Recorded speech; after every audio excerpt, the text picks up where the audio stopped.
It's not going to be long. Before we break for our celebration, we're going to cover a couple things in this live session. We're at week 8 of HIT 500.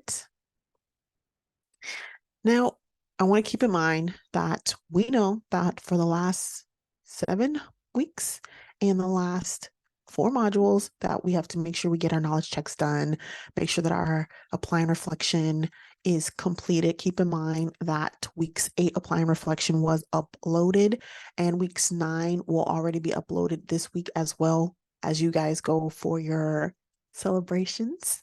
And keep in mind that you do want to work on your quiz. So just don't forget that as you guys get ready to celebrate, because I know that we're all going to be enjoying the holidays. Now, for those of you who are watching this playback, where would you like to move when you retire?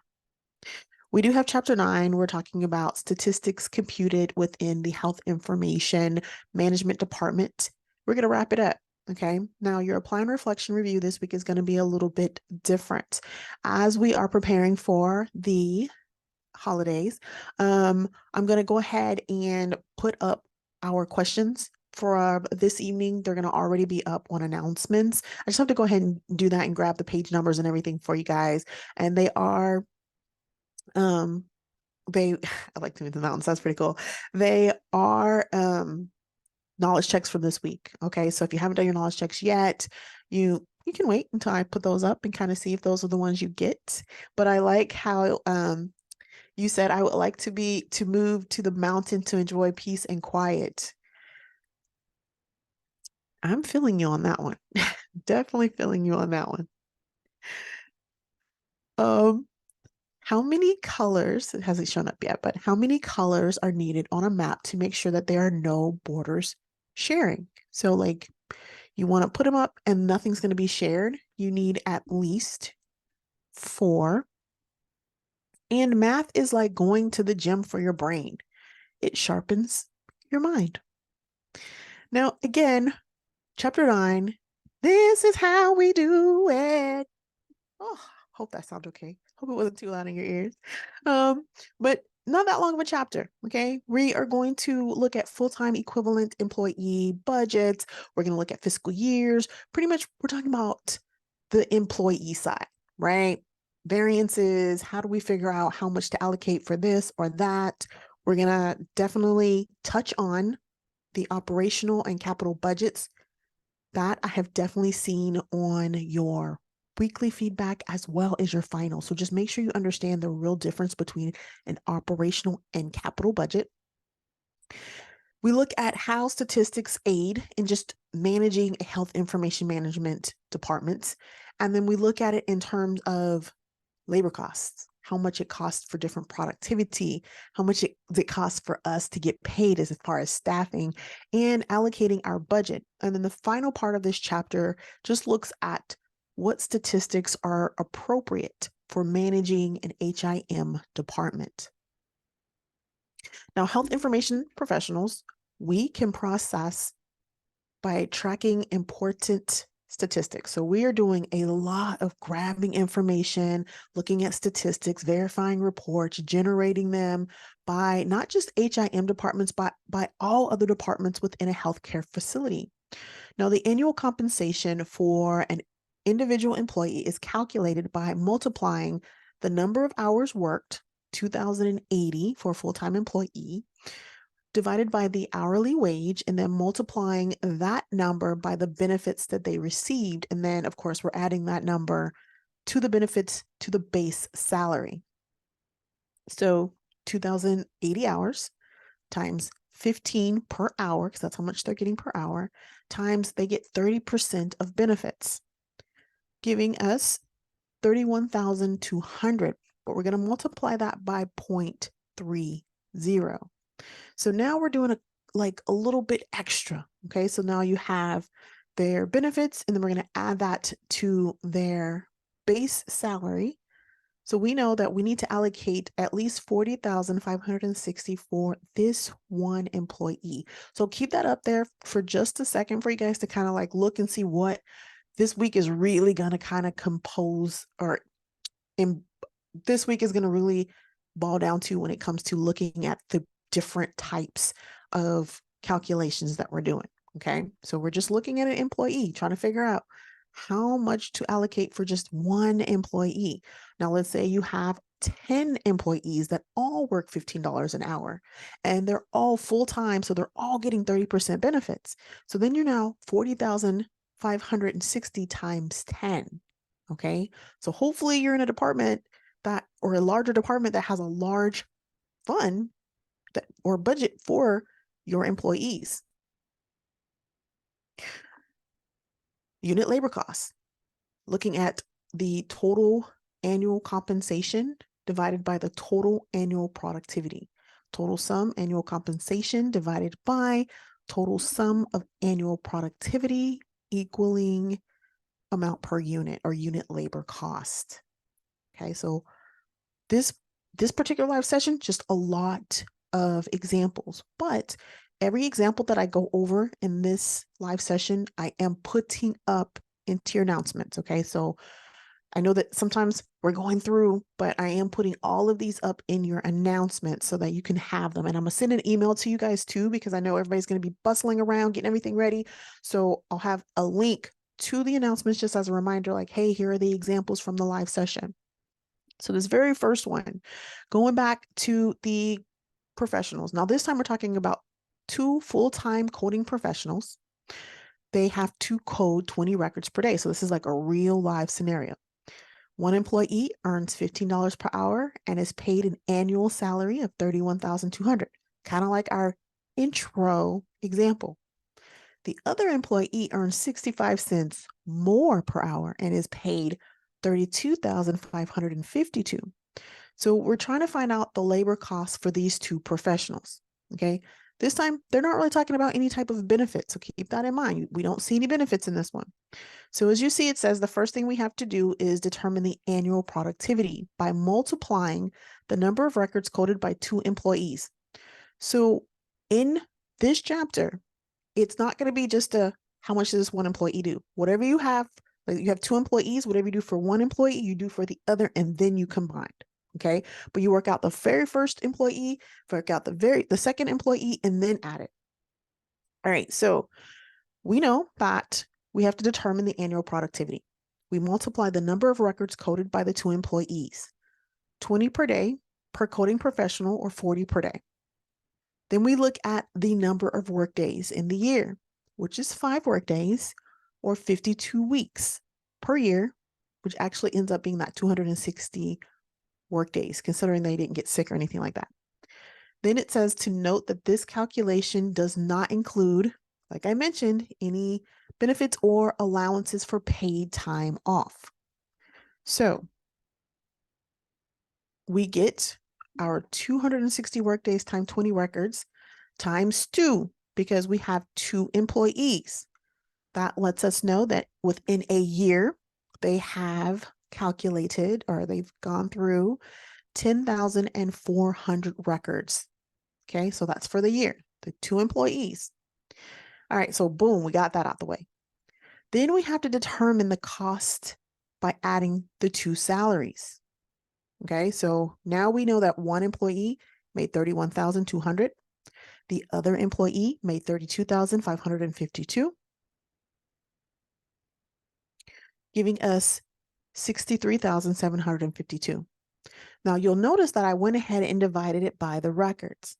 I am dividing the total number of records coded by the 2 employees in 1 year. The unit labor cost is $6.13 per record. Now that's for the entire year. But keep in mind, we had to make sure that we did it times 2 because we're not just dealing with one professional. We're looking at 2 full-time employees this time. Okay, so 260 times 20. Get that number. We combine the 2 salaries, divide the number of records that were done for the entire year by their salaries, lets us know how much it costs for each of these coding professionals to record a record. Okay, so that's just one example. The second example, if an analyst is compensated at $14.50 per hour and analyzes 6 records per hour, what is the unit labor cost? Again, it tells us the very first thing we're going to do is determine the employee's annual productivity by multiplying those 6 records by the 280 hours worked per year. So keep in mind, that's the standard, 2,080 hours worked per year. We get 6 records divided by the hour times 2,080 hours per year equals 2,480 records. Because once you have multiplied, then you get your 12,480. We have to determine the employee's annual productivity by multiplying again the 6 records by the 2,080. So I'm kind of just honing in on that. Total compensation. Now we look at the $14.50 divided by the 2,080 hours per year, equaling 30,160. So you see, this is why, like, this particular live session this week, I'm definitely going to make sure that you have all of these examples as you guys navigate. Okay, keep in mind that the apply and reflection is up, and it is pretty detailed with the different sections, but there may be something that somebody's like, wait, I want to make sure. So you will get these examples. Okay. Unit labor costs, 30,160 divided by 12,480 equals 2.4841480. Once we've divided that, we get $2.42 per record. Okay. $2.42 per record. Okay. Now, you'll notice from the cost per record that the cost per record item, we talked about things being calculated already. So you see it already here. Cost per record is kind of already calculated. After each cost per record item is completed, then you're going to add them all together. $1.24, 61 cents, 30 cents, 22 cents, $5.92. We end up getting $8.29, and then we round that to $8.30. This is the example on page 150 of the ebook. Again, this is going to be uploaded this evening. Okay. Now, we also have to talk about productivity. Now, productivity is a measure of just performance that helps to kind of gauge how efficiently an organization converts inputs into outputs. Health departments have what we call productivity standards for a lot of different areas. In coding, for an example, an employee may be expected to code 4 records per hour, totaling at least 30 per day. So that's like their max, or not max, but that's what they're at least expected to do.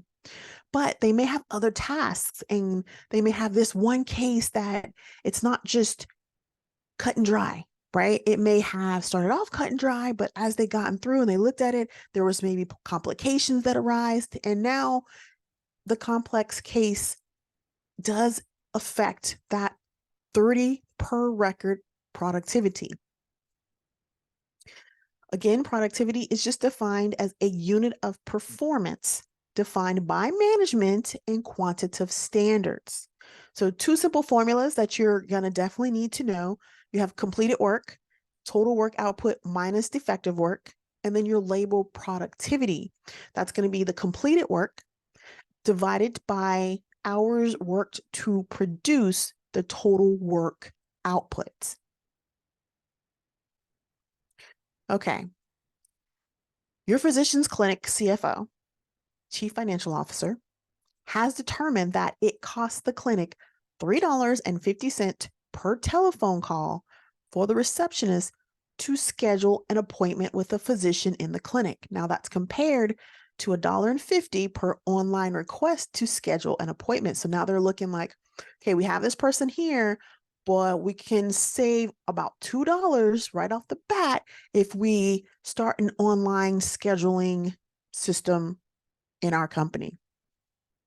So we look at the per appointment cost savings. Okay. There are 250 patient appointments.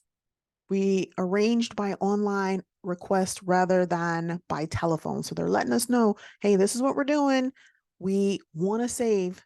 In my mind already, I'm like trying to save at least we know $2, but let's get more detailed. We have to calculate the cost of each method. That's going to be really the only way to kind of really know.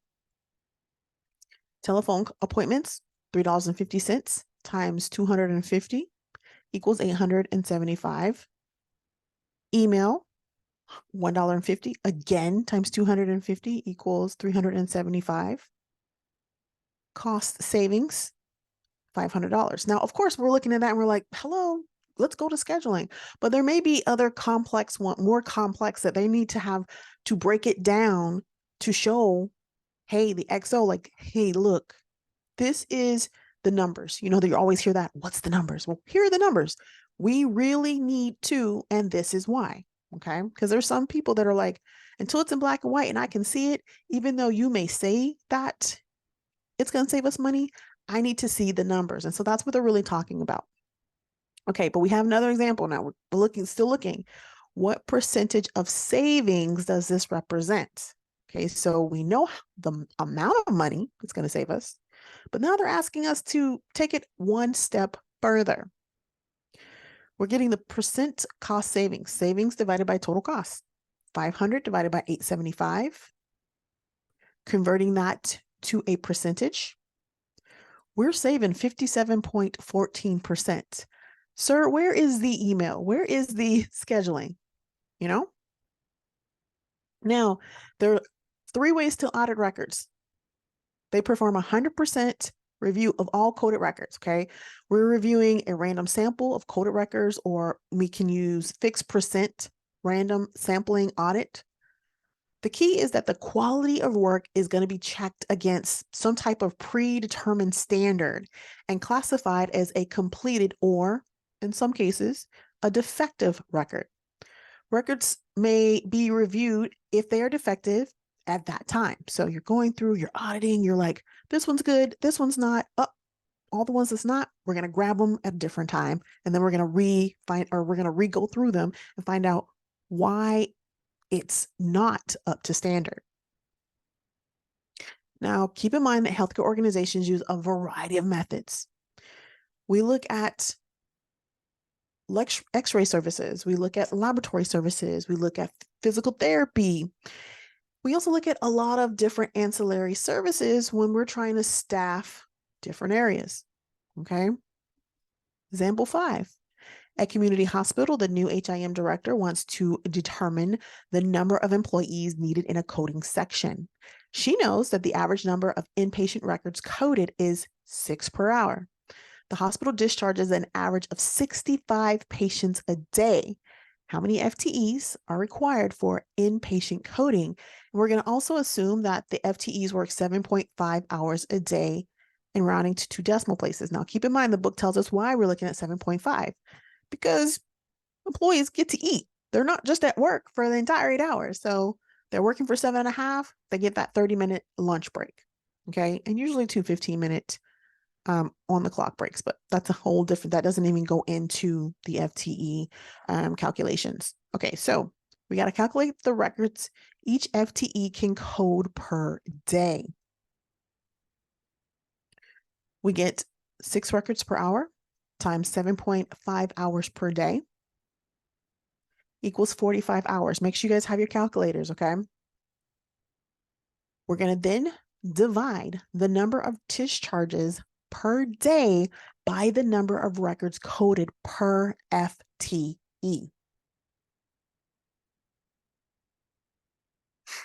Letting us know that 1.44 FTEs or 1 full-time employee and 1 44% part-time employee is needed. Okay. Now, a 44% part-time employee, I know you're sitting there like, wait a minute, what? A 44% part-time employee would work 40 hours a week or 17.6 hours a week. So they take that 44% and they divide it by 40 to find out how much or how many hours that particular employee is going to work. Okay, so it's not 44% of the time. They're going to divide that by the total number of hours. Another way to determine the number of employees needed to calculate is how many minutes and hours it would take to perform all the work, and then divide that by the number of productive hours. So the next example, example 6, HIM director would like to know, again, how many FTEs are needed to analyze the weekly discharges in her facility. So I highlighted some information. There are 350 discharges per week. It takes one employee 15 minutes to code and analyze one record. Using a productive week as 37.5 or 37 or 7.5 times 5, the director determines that she will need 2.3 employees to analyze the week's discharges. But okay, how do we get there? We take 15 minutes times 350 records, okay, 5,250 minutes. We then take those minutes and divide them by 1 hour. 60 minutes is an hour, right? Gives us 87.5. So it's a little bit more to this. We take the 87.5 hours divided by the 37.5 productive hours, and that's how she came up with the 2.3. Okay. Also, if you guys have any questions this week, because I know this is a little bit detailed, y'all please reach out. Okay. Please, please, please reach out.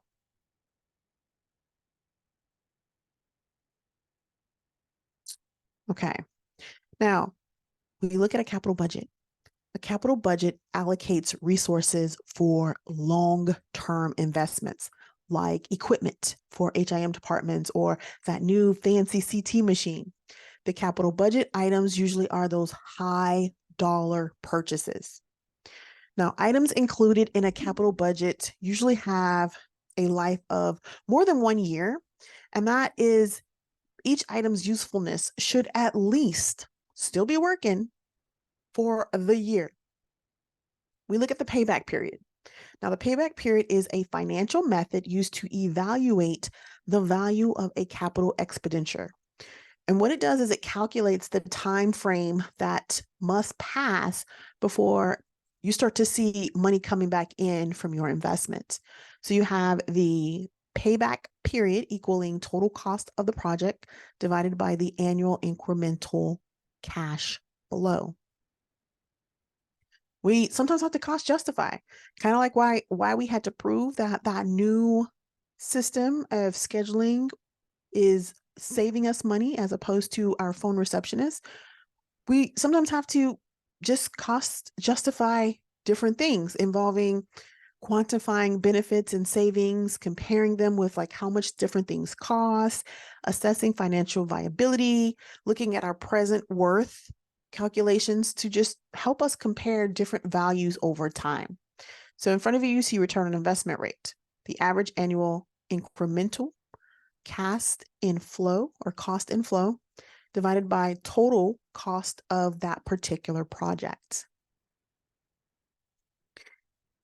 We have a new copy machine. It costs $3,000 and the department will realize a saving of $1,000 per year. We're calculating the payback period for this new copy machine and around to 1 decimal place. Payback period, 3,000 divided by 1,000. We know that in 3 years, hopefully the machine is still working, but we should start to see a return on investment. Like I mentioned, I was trying not to have this too drawn out and too long, just to show you what you will be getting or what you will see on your announcements for your, let's get them all up so you guys can see. You'll be getting these today. So these are potential knowledge check questions that you can see today, and I will be putting them up minus the answers. Of course, I'll grab the page numbers. So if you're here, you see them, but I will be putting these up so that you guys can kind of have these as we gear up for our final exam. You also get a cool Quizlet, like kind of like I did in HIT 410, which is going to have a lot of information that you may see on the final, as well as we're going to do a really good final review. Okay. Now, everyone's getting ready to gear up. Hopefully, you have amazing things planned. If you are hosting, my hat is off to you. I have stepped out of that this year, and I'm very happy about that. Um, but we went over our quote of the week, or not quote of the week. We had our math trivia. How many colors are needed on a map to make sure that there are no borders sharing? That is 4. And math is like going to the gym for your brain, it sharpens your mind. Y'all, we're coming down to the final stage of this module. So we're going to continue to work hard. If you are missing anything, y'all just reach out. Please have a safe and fun celebration. Eat turkey, eat whatever you guys have as your delicacies with your families. Please keep in mind that, again, if you guys need anything, I am here, and be on the lookout for those announcements to just kind of help guide you through this week as we celebrate. I am very happy that we are all able to, I mean, it's 2023, almost 2024, and I'm very humble to have you all in learning with me. So with that, didn't want to go on a long speech, but with that, are there any questions for me? Questions? None. All right, y'all. Have a wonderful evening. Have a blessed and wonderful week. And I will see everyone who can attend in week 9 live session. Good night. Happy holidays.